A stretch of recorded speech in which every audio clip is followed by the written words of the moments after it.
Learn the basic method for a great first course salad, bursting with diverse flavors and textures, and you have hundreds recipe at your fingertips. Our basic methods builds from a base of lettuce and greens vegetable, then zesty accent like croutons, nuts, cheese, and herbs. Toss it all with ready-made salad dressing for a maximum flavor.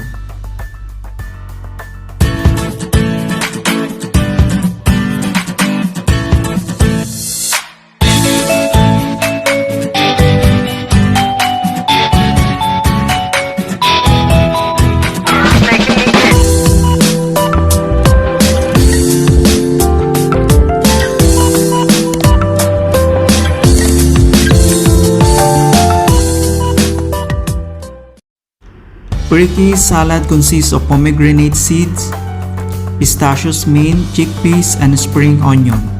Tabbouleh Salad, a super fresh herb and bulgur salad with parsley consists of diced cucumber, tomato, and dressed simply with olive oil and lemon juice.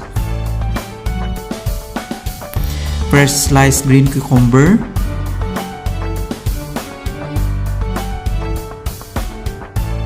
Boston lettuce leaves,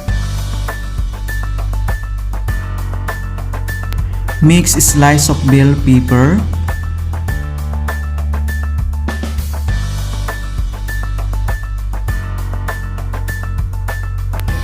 green lettuce,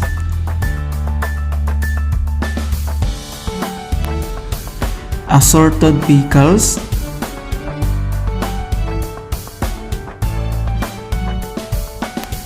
sliced white onion,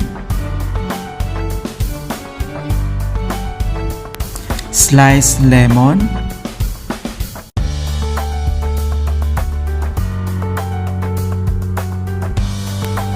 sliced cube tomato,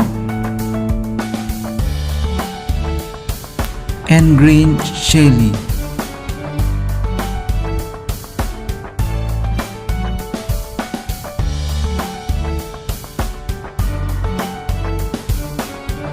Corn salad made with fresh cut corn kernels, sweet tomatoes, vibrant red onions, cucumbers, flavors feta cheese, fresh herbs, and vibrant dressing.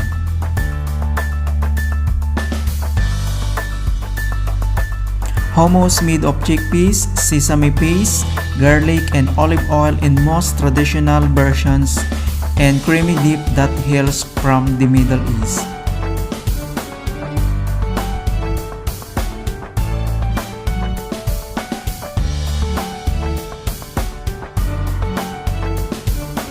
And for our fresh salad bars and fresh salad dressings consist of the following: balsamic, vinaigrette, cocktail dressing,